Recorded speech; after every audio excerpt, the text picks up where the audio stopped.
Hi friends, welcome to Infopost Telugu. మనము ఈరోజు ఒక సరికొత్త టాపిక్ను ఎంచుకున్నామండి. చాలామంది అభ్యర్థులు చాలా రోజులుగా మెసేజ్ చేస్తున్నారు. అదే కారుణ్య నియామకం, కంపాషనేటివ్ అపాయింట్మెంట్. ఒక జీడిఎస్ ఉద్యోగి చనిపోతే ఆ ఇంట్లో ఎవరికైనా ఉద్యోగ భద్రత కల్పించడం అన్నమాట. ఓకేనా? ఇదే ఈరోజు టాపిక్ అండి. మీకు ఏ క్రమంలో నచ్చినట్లయితే ప్లీజ్ లైక్ చేయండి. మీకు ఎటువంటి డౌట్ ఉన్నా కామెంట్ చేయండి, ఖచ్చితంగా రిప్లై ఇస్తాను. దయచేసి ఛానల్ అయితే సబ్స్క్రైబ్ చేసుకోండి. ఇంకా మీకు బెస్ట్ కంటెంట్ మీకు ఇచ్చే ప్రయత్నం అయితే నేను ఖచ్చితంగా చేస్తూనే ఉంటాను. ఓకేనా? మనం ఇప్పుడు మ్యాటర్లోకి వెళ్ళినట్లయితే ముందుగా ఈ కారుణ్య నియామకాలు చేపట్టడానికి కొన్ని రూల్స్ అనేటివి ఉంటాయండి. ఉద్యోగి అనేవారు 62 సంవత్సరాల లోపల ఉండే ఉద్యోగి సర్వీసులో చనిపోయి ఉండాలి. ఓకేనా? చనిపోయి ఉంటే మాత్రమే ఆ ఇంట్లో వారికి ఉద్యోగ భద్రత అనేది కల్పించడం జరుగుతుంది. నెక్స్ట్, మానసిక బలహీనత అంటే మెంటల్ స్టెబిలిటీ లేని వారికి కూడా ఆ ఇంట్లో ఒకరికి ఉద్యోగం కల్పించబడుతుంది. అంటే సర్వీస్లో ఉండి తర్వాత మెంటల్గా ఏదైనా ఇబ్బందులు ఎదుర్కొని అతను మెంటల్గా ఫిట్గా లేనట్లయితే ఆ ఇంట్లో ఉద్యోగికి ఉద్యోగ భద్రత కల్పించబడుతుంది. నెక్స్ట్, శారీరక బలహీనత అంటే ఉద్యోగి సర్వీస్లో ఉండి ఏదైనా ప్రమాదం కారణంగా 100% వైకల్యం ఏర్పడినట్లయితే ఆ ఇంట్లో పర్సన్కి ఉద్యోగ భద్రత అనేది కల్పించడం జరుగుతుంది.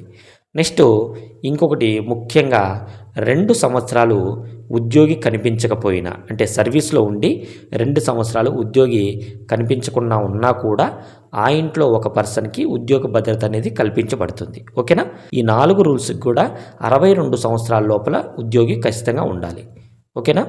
నెక్స్ట్, నియామక అర్హత. అంటే ఈ అర్హత ఎలా ఉంటుందంటే, మనకు ఈ జీడిఎస్ జాబ్ అనేది కారుణ్య నియామకం చేయాలనే హక్కు లేదండి. మీరు ఇది గుర్తుంచుకోవాలి. హక్కు లేదు. ఇక్కడ మనము ఒక విజ్ఞప్తి అన్నమాట.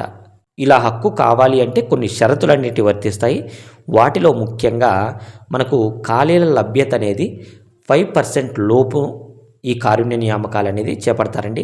ప్రతిసారి మనకు 6 మంత్స్కి ఒకసారి నోటిఫికేషన్ వస్తుంది కదా, దాంట్లో కారుణ్య నియామకాలు అనేటివి 5% బిలో చేపట్టడం జరుగుతుంది. నెక్స్ట్, ఈ కారుణ్య నియామకం చేపట్టేటప్పుడు ఆ కుటుంబ సభ్యుల్లో ఎవరికైనా 10th క్లాస్ అయితే కంపల్సరీగా పాస్ అయి ఉండాలి. మెరిట్ అవసరం లేదండి, పాస్ అయింటే సరిపోతుంది. నెక్స్ట్, ఒక కుటుంబంలో 2 జీడిఎస్ ఉద్యోగులు చనిపోయినా ఒక్కరికి మాత్రమే కారుణ్య నియామకం బేస్ కింద ఒక్కరికి మాత్రమే జాబ్ ఇవ్వడం జరుగుతుంది. ఓకేనా? 2 ఉద్యోగస్తులు మరణించినా కూడా ఆ కుటుంబంలో ఒక్కరికి మాత్రమే జీడిఎస్ ఉద్యోగం ఇవ్వబడుతుంది.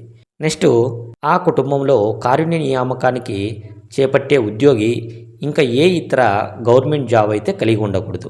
ఒకవేళ జాబ్ ఉన్నట్లయితే దాన్ని రిజైన్ చేసి ఈ జీడిఎస్ జాబ్ను అయితే ఎన్నుకోవాల్సి ఉంటుంది.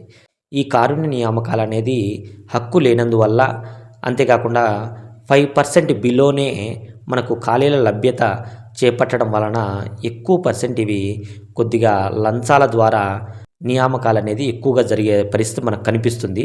అన్ని దగ్గరలని చెప్పను కానీ కొన్ని దగ్గరలో మాత్రము ఖచ్చితంగా ఇలాంటి పరిస్థితి అయితే కనిపిస్తూ ఉంటుంది. ఓకేనా?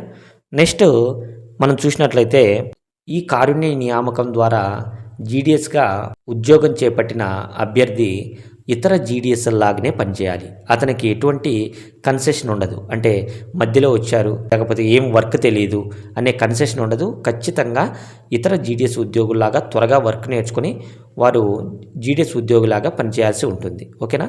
దాంట్లో ఎటువంటి కన్సెషన్ అయితే ఇవ్వరు.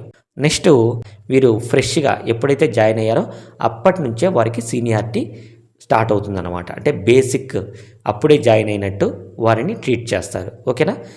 ఈ టాపిక్ మీద ఎటువంటి డౌట్ ఉన్నా కామెంట్ చేయండి, ఖచ్చితంగా రిప్లై ఇస్తాను. దయచేసి ఛానల్ అయితే ఫాలో అవ్వండి. Thank you.